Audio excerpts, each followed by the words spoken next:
But let me ask you this. He gave a speech that led to a violent insurrection at the Capitol. Shouldn't he just... Now, I'm going to allow you to say that, but it's not true. Isn't that true? I'm going to allow you to say that. He gave a speech, and then there was a violent insurrection at the Capitol. How is that not true? You simply don't know what you're talking about. How is that?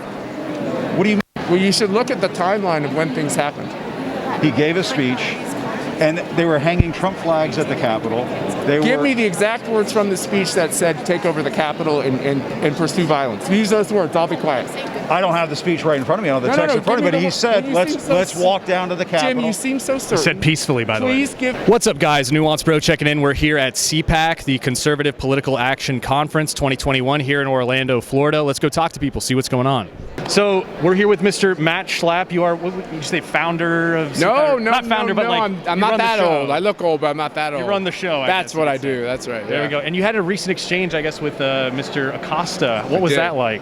I got accosted by Acosta. No, I actually like Jim Acosta, and thought we had a very vigorous conversation about our differences. I think CNN was once a great news organization where they had journalists that would just try to talk to newsmakers, and instead they've tried to become newsmakers, and they've jumped on the other side of the camera. It's their right, and it's my right to disagree with them, and I'm very glad they're here, and I think America will be a better place if we get back to all talking to each other. So the theme of this CPAC is America, I guess, uncanceled. Can you speak on what that means? It's not America, I guess, uncanceled. It is America uncanceled. No deviation from that. We got to open up. It's wrong to close down these conferences. It's wrong to close down churches. It's wrong to close down houses of worship. It's wrong to keep schools closed. It's wrong to make people feel like they're doing something wrong by living their life. It's wrong to put small businesses out of business. It's wrong to put restaurants out of business. Now they're going to say they have to pay $15 minimum wage in California, the same as like in Oklahoma or my home state of Kansas. All of this stuff is wrong, and we have the right answers. The good news is the first right answer is let people talk. Why would you silence a former president? That's insane. Let people talk. The more people can talk, even when they have differences, the more they'll work things out. So one of the people that you guys booked originally was this Pharaoh, young Pharaoh guy, and then you guys, I guess, canceled him in a way. Does it kind of go against the message of this? No, not at all. Look, the thing is this: we put on a show for 3 days. There's only so many minutes of every day, right?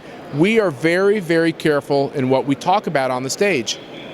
When CPAC is over, we have no ability to tell someone they don't deserve to have a social media page or what they say, what they don't say, where they go. Matter of fact, I would support anybody, including this person's ability, to go out there and talk about whatever they want politically. But on this stage, which is expensive, right, and there's a huge opportunity cost, we're going to talk about the things we want to talk about. Now, once you're on the stage, you can say anything you want. Nobody's going to pull you off, right? We don't look at people's comments ahead of time. I will say this, we've had speakers that we've pulled invitations from, and usually it's because what they seem to want to talk about isn't actually what the topic is. And when it comes to things like anti-Semitism, pedophilia, racism, I don't think that's even debatable. There's issues around that we can debate, but it's a waste of time on the CPAC stage to talk about if there's such a thing as the Jewish people. I feel like it's a distraction, it's wrong, and we made the right decision. Sure. But he has got the right to say it. It's still America. He's still out there pounding away at us on his channels, and more power to him. That is the way the country should work. Sure. He wasn't silenced. Sure. And on the question of speech in general, like when the government passes laws and things like that, for example, they have this anti-BDS legislation where they basically say you can't contract with the government if you, for example, believe in the state of Israel. No, it's anti, like if you basically don't sign like a loyalty pledge to Israel, if you don't if you don't buy like hummus or something like in the United States they have laws like that. I think it's the opposite. No, they pass anti-BDS legislation in the United States. I see what you're saying. Yeah. Yes, of course. Is that legislation you support because it's kind of antithetical? Nobody should be punished for their religious views. I would invite you to look at the speech that Senator Langford just gave. It simply said that with those Abraham Accords, that even Muslim nations, who people in America might view would not accept this concept, agreed with the language in those accords that there will be religious freedom and tolerance. And it is wrong, while the world's accepting this idea of tolerance and freedom, that in America we're restricting it. There's literally bills in Congress that would say you can no longer use your faith or anything associated with religion as a reason not to be compelled by the government to do something. It is wrong in this country to say that if you support the state of Israel, somehow you should be punished. What about the opposite? Like, are you against the anti-BDS legislation that's been passed in multiple states and has been tried to be passed on the federal level? If anti-BDS legislation means that you can't use somebody's Jewish faith or support of Israel to punish them, No, the opposite. Of course, BDS is I'm like going to give you the same answer. You can keep asking it, but it's the same answer, which is nobody should have their religious faith, or lack thereof, used as a cudgel by the United States government to attack them. And I'm a strong supporter of the state of Israel. Others aren't. That's called pluralism. You're allowed to have your views. What you can't do is restrict somebody's religious views from the government because it's clearly unconstitutional. Now look, why do the Little Sisters of, I'm Catholic, why do the Little Sisters of the Poor have to be forced to pay for contraception and abortion? You do realize nuns take a vow of celibacy. And you do realize that the Little Sisters of the Poor, their charism, what they focus on, are elderly poor, people who can no longer have children. Why does contraception and abortion get in the way of this beautiful relationship between nuns helping poor people? You know why?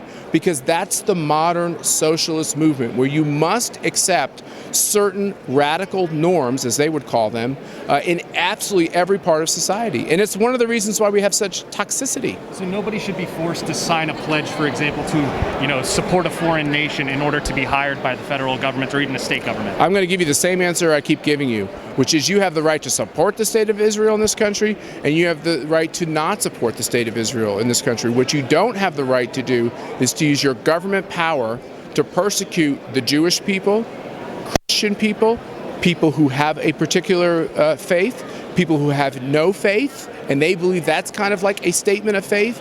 You don't have the right to use government power to go after those folks. On anti-BDS legislation in particular, He's persistent. I know, but on the answer in particular, Like, what is the media organization? It really does. Nuance Bro Media. So what does that really mean? It means nuance, just like this. Okay. Sure. It sounds But like it has something to do with something else. No, but on that legislation in particular, like, do you Where do you support live? it? Well, now I live in Houston, Texas. Where did you live before? San Francisco. Okay. But I'm, Where you like lower taxes? I like lower Okay, taxes. we can agree on something. This is very good. Thank you. I appreciate your time. Thanks you for being here. Appreciate it. So we're slightly outside of the convention center. There's about maybe a dozen Black Lives Matter supporters here. Let's go see if we can talk to them and see why they're here. You're not going to change the science. You can, no matter how your feelings are about it, you're not going to change the You're science. actually like literally making my whole day because you sound so stupid. Keep saying science matters, but you're not listening to the science, baby. I'm not You're listening not. to science. But you're denying the Look science. up the difference You're between denying gender the and science. sex. Look up the difference between gender and sex, and look up intersex people. You're talking Educate about yourself. exception to the rule. Educate yourself. You sound really dumb. Educate You know what? See, yourself. this- So why are we out here today? Basically to protest CPAC.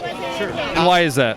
We're in the middle of a pandemic. This is a super spreader. Ron DeSantis even said himself that this is an OASHA freedom from COVID restrictions. I mean, if you check the stats, Florida is pretty high in COVID cases and deaths.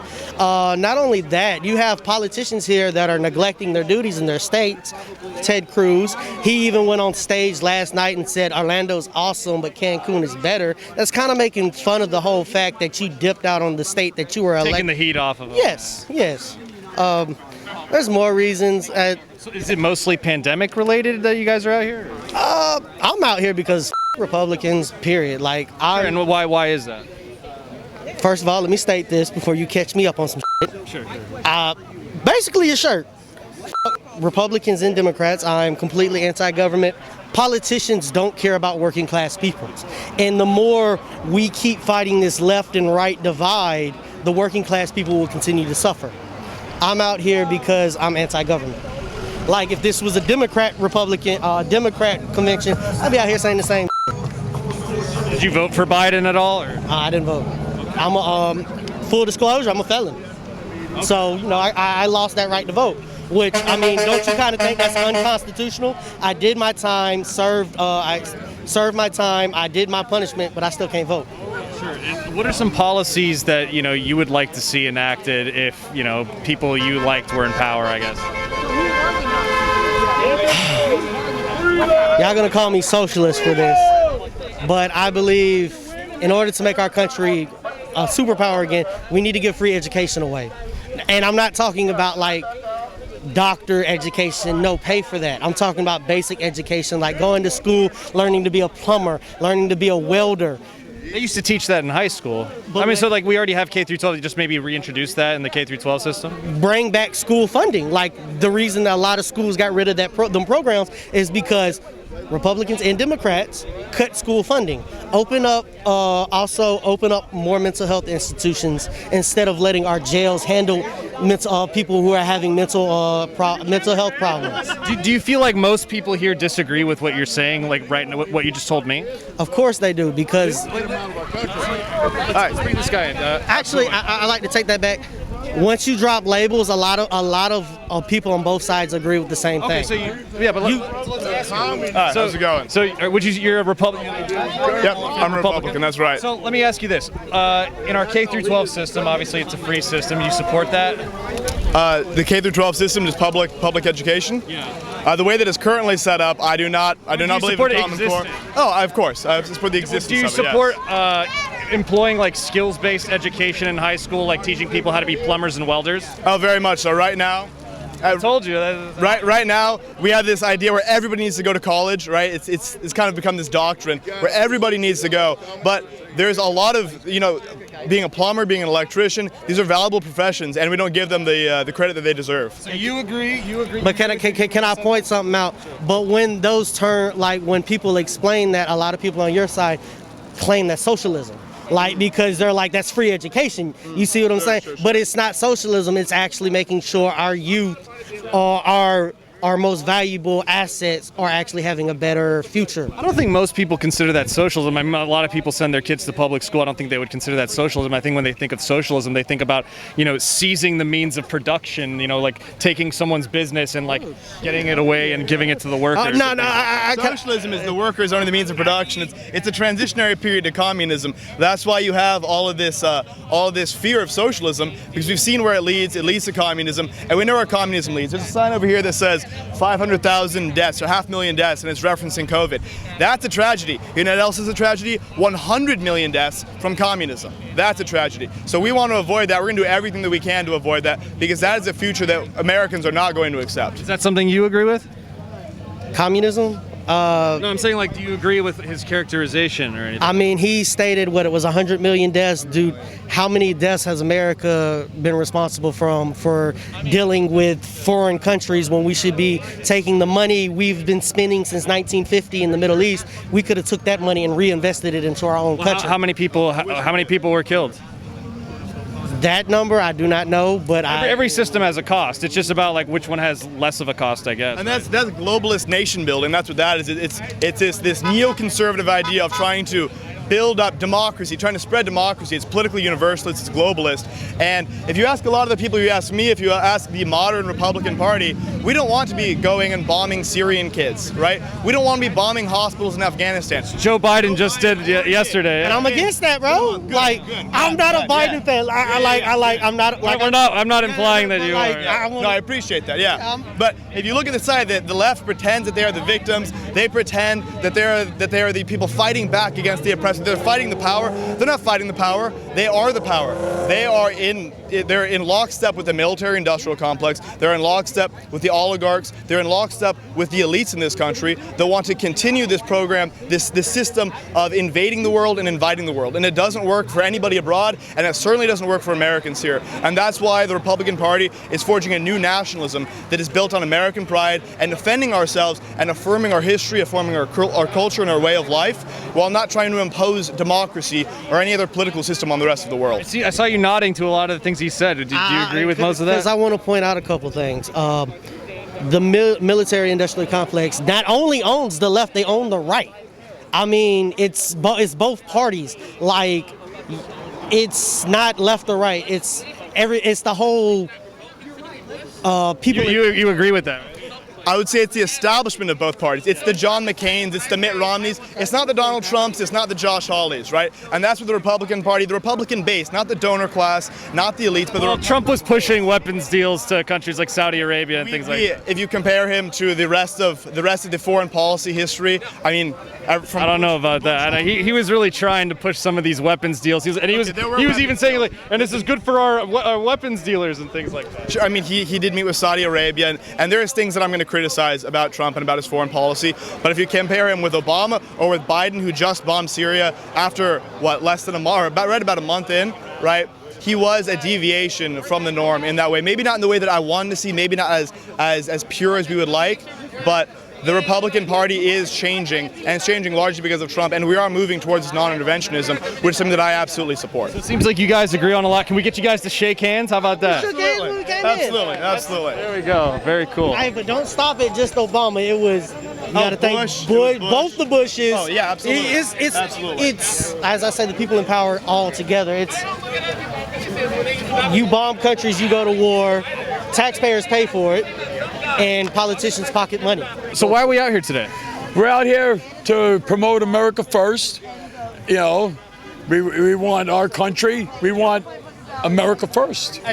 We don't want people like Antifa and BLM that want to destroy and promote socialism in this country. We're freaking pro-America. Yeah. And so what are some policies that you support or that you oppose?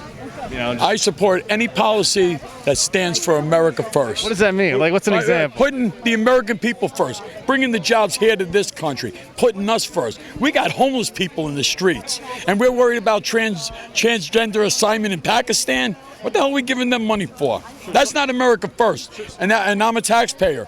Also, like me, bailing out New York and New Jersey and California because they don't know how to manage their budgets.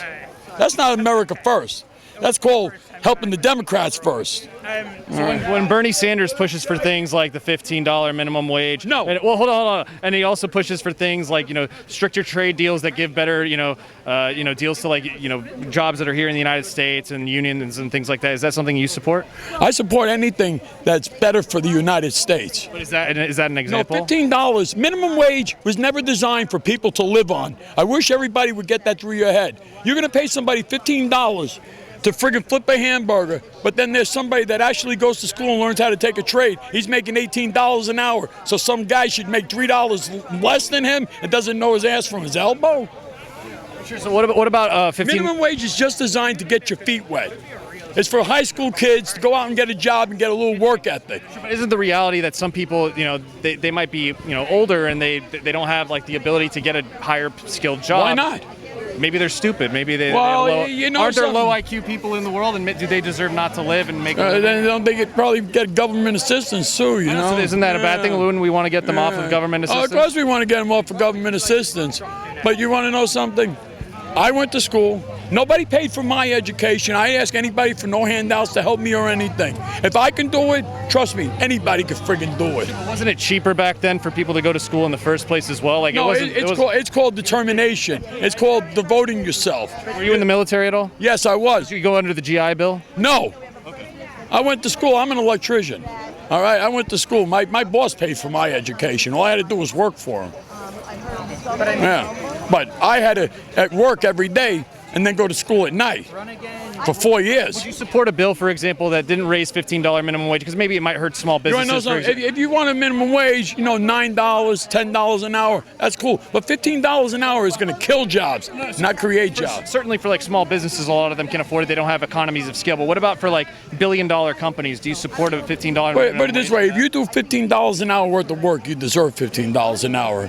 But if you're flipping a hamburger at McDonald's, that's not a $15 an hour job.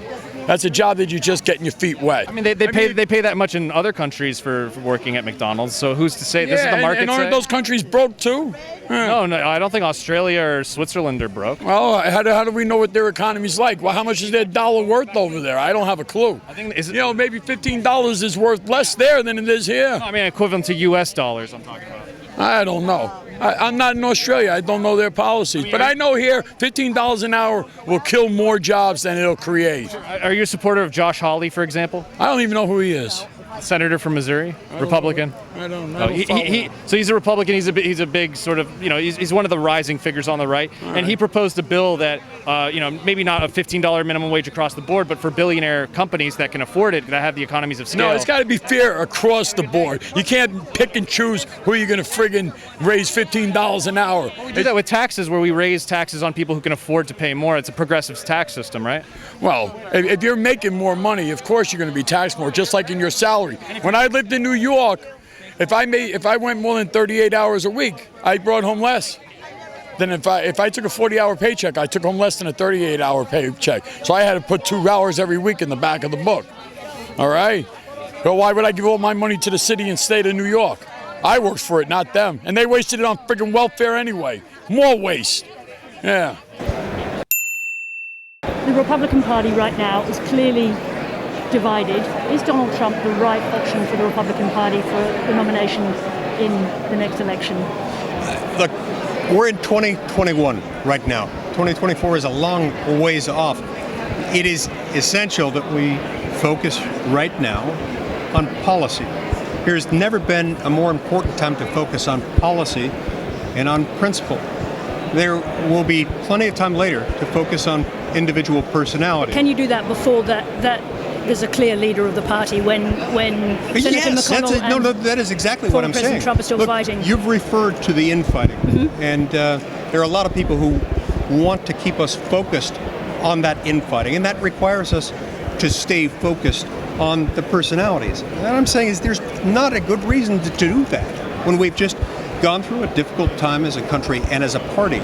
We got to focus back on principle and policy. So what do you need to hear from President Trump on Sunday? Yeah, thank you. There's really one quick question about policy, unlike her. So could I ask you about S386? This is a bill that you're trying to pass. Good to see you, man. Oh, okay. All right. By the way, guys, if you want to support the channel, it's not cheap to come out to these things, hotel flights, etc. So if you want to support the channel, nuancebro.com/join, where you can watch exclusive interview clips and join the Discord server. So why are we out here today? Well, I'm representing Hawaii. I am the national director of the Hawaii Republican Assembly. Oh, wow. Okay. And so what are some things that, make you want to be a Republican? Well, in Hawaii, we need a different party. The CCP has pretty much infiltrated the Democrat Party in Hawaii, and they're funding the sovereignty movement in Hawaii. I'm not sure if you're from... Separate from the United States, make Hawaii its own nation. Yes, and the CCP has been funding that and backing that heavily, and we have legislators that are actually aligned with them. So that's why I'm here, to bring that to the forefront and try to get help for my people in Hawaii. It's a very unique, esoteric issue. It's not something I think a lot of people on the mainland think about. We're about to lose a state to communist China. I mean, I know we're having trouble with the mainland now because they stole an election, but they're stealing a state right underneath of our nose, and there's no one standing up to help us. So I'm here trying to get help. You think the Biden administration would literally let Hawaii not become unstated and become taken over by the Chinese? Yes, I do, because I think that Biden is one of those politicians that's taken money from the CCP as well. So you think we're gonna have 49 stars on the flag in what time period? A couple of years, or? Well, I think that if we keep allowing China to emplace presidents, it's going to be sooner than what you think. I don't really know the timeline. I just know that now is the time to act. Because if we don't do something, then in the near future, we may lose Hawaii to the Chinese. What's a specific action that you believe China took to maybe, either take Hawaii or install Joe Biden as president? I think that China was behind Dominion. Based on what evidence? Just evidence that I have read online. So, what is that? Where they've actually funded, China, if you go and you listen to their delegates that are speaking right now, their chairman, they told you what the plan was. They were going to infiltrate both parties. They have infiltrated both parties, and they've been grooming legislators for over 20 years. And that's documented. All you have to do is go and look. What does that have to do with Dominion, though, in particular? Well, Dominion is one, because money. China has put a lot of money into our electoral process. Dominion in particular? Like, what's the evidence for that? I'm trying to remember. I saw a podcast on that where they. Which podcast was that? It was I think Right Side Broadcast. I think. RSBN. Yeah. I think that. So I'm not as familiar with Dominion as I am with the legislators themselves taking funds from the CCP. That you can go to the campaign spending finance, and it's there for you to see. A matter of fact, if you Google Hawaii, and you Google Governor Ige, and you Google Mayor Caldwell, they were actually the guest speakers for the 70th anniversary celebration for the CCP. So, I really think that we need to wake up and realize that foreign countries are infiltrating our electoral process and what we do in America. Are you concerned with Russia doing that as well? Like, have you seen the evidence around that? Russia is doing the same thing too. I really think that there was a fight for America, and Russia lost. That's my opinion. That Russia lost the bidding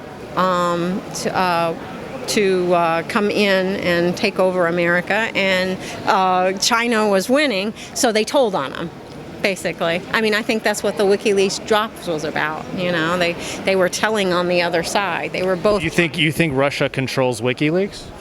I don't think Russia controls WikiLeaks, but I do think that Russia had the information from WikiLeaks and actually was. We all had the information from WikiLeaks, right? Well, but I think that they were a part of WikiLeaks getting the information. Oh, okay. Not that the information's false. The information's true. WikiLeaks has been proven correct 100% of the time. So where are the indictments? Where is the outrage? Read what's in those emails. This is our country. These are leaders in our country that are talking back and forth in those emails. It's despicable. They're all guilty of treason, and we're sitting back fighting over, stupid stuff. When we have people that committed treason in this country, and we're diverted and we're not going after them. And unfortunately, your generation is paying, you're going to pay for it.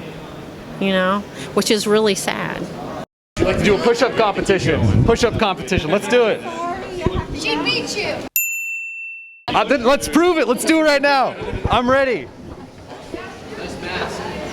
It'll be fun. It's gonna go viral, and it's gonna be hilarious.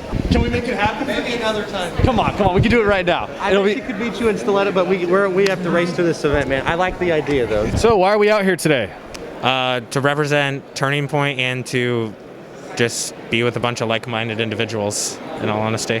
What's Turning Point about, and why are you a part of it? Limited government, free markets, and fiscal responsibility. It's I'm sure you know what it is, but for those who don't, it's the country's largest student organization. It's a 501c3 nonprofit, and we're just focused on educating people on limited government, fiscal responsibility, and free markets. So it's more an education thing, but then we do have an action side to it that is political, that does take action. But Turning Point itself is just the education part. Sure.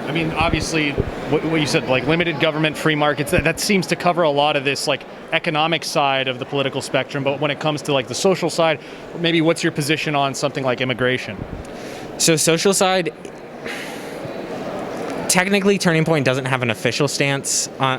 They do, but they don't. Like Charlie has his own stances on everything, and that's kind of, it delves into or dilutes into Turning Point, into our stances. But in my chapter alone, we have people that are, there's on social issues like abortion, we have people that are pro-choice, all issues like that, immigration. There's somebody who's not for open borders, but for a more streamlined process of immigration and whatnot. Myself, I'm more closed border and protecting American interests first. So in terms of social issues, Turning Point's more open to everybody, really. We're just... Do you think that's a good thing or a bad thing? I think it can be a bad thing, but I don't see it being a bad thing just because people really they join Turning Point. Besides, the few outliers aren't that different from don't what's the word I'm looking for, differ that much from like my viewpoints or Charlie's viewpoints. They're pretty much streamlined. So, like, for example, Charlie used to have this position that he would push out a lot, basically saying that he supports more EB-5 visas, more H-1B visas, more O visas, and things like that. Is that a position that you hold? No. Okay. Why do you differ from? I guess maybe he's changed his position. I've been told he's gotten maybe a little stricter on immigration since the pandemic, and I'd love to ask him why he's changed his position on that and why he had the other positions to begin with. But why do you hold those positions in, contrary to what he used to believe, at least? I think a lot of it just boils down to where I'm from. So I'm from South Florida. So we've a lot of the immigration problems from Cuba and whatnot. And what are the problems that you see with immigration from Cuba? Because a lot of that was like older immigration from the 80s. Yeah. And like it was older, but like there have been some instances, and since Ron DeSantis has become governor, it's been a lot better than it was, especially with that. But the Cuban immigrants now, they realize that this is the good aspect of it. The good aspect of the immigration, I guess, is that they came to America to escape the socialism. I thought you said it was a bad thing. It was a bad thing but then it became a good. From a jobs aspect, it's a bad thing. Is it? Didn't they show that it actually it helped create extra wealth and jobs in Florida or whatever or something like that? That I'm not sure of. Okay. Honestly, I'm not sure of. Just from where I'm from, so I'm from South Florida, like I said. We saw a lot of it. They came in and took a lot of the jobs that were available, and then left less for natural-born citizens, if that makes sense. And I'm not for no immigration. I'm just for stricter legal immigration, if that makes sense. Sure, I guess if the current legal immigration's around 1 million a year or something like that, where would you like to see it? And how would the distribution of that immigration be, low-skilled versus high-skilled? I think we should strive for the more highly skilled. And I know that sounds bad, but it's just, we don't want people coming in and freeloading off of our welfare system. So you support more H-1Bs or less H-1Bs? I haven't fully made my mind up on it. Sure. Just because it's very fluid, especially when you're in the middle of a pandemic. It's very fluid. In normal circumstances, I don't know, because it can cause so many problems, but it can also be good, if that makes sense. And what candidate for president, I guess, do you feel like most, accurately reflects your views on, these political issues that you would want to support? Candidate in 24? Yeah. If Trump ran again, I would. I worked for him back I did. I worked on the campaign last year. I'd probably go for him, but I also love Ron DeSantis. I love my governor. What about Nikki Haley? Do you like Nikki Haley? And what's the reason for that? Because I'm a Trump loyalist. So it's not due to policy. It's strictly because she abandoned Trump or whatever. For the most part, yeah. Maybe for the most part. I don't know if it was her that was more neoconservative when it comes to war aspects or whatnot, and I think it was her. It is her, yeah. That's a big thing for me. I'm anti-war, and what Biden did last night, we don't know if it's unprovoked or not. As of right now, we think it's unprovoked because there's nothing. It probably is unprovoked, and it came from let's be honest, Biden didn't actually make that decision. No, he's in a rocking chair somewhere. His defense secretary made the deep state people. And I go to Auburn, so I'm supposed to be proud that that's our defense secretary. But in all honesty, I don't want a former Raytheon board member controlling our nation's defense. In all honesty, I don't need a warmonger at the helm. We don't need a warmonger at the helm. All right, guys, that's going to be the end of the video. Don't forget to like, comment, and subscribe. Social media links are in the description box below, as well as merch. Support us at nuancebro.com/join, and I'll see you next time. Bro.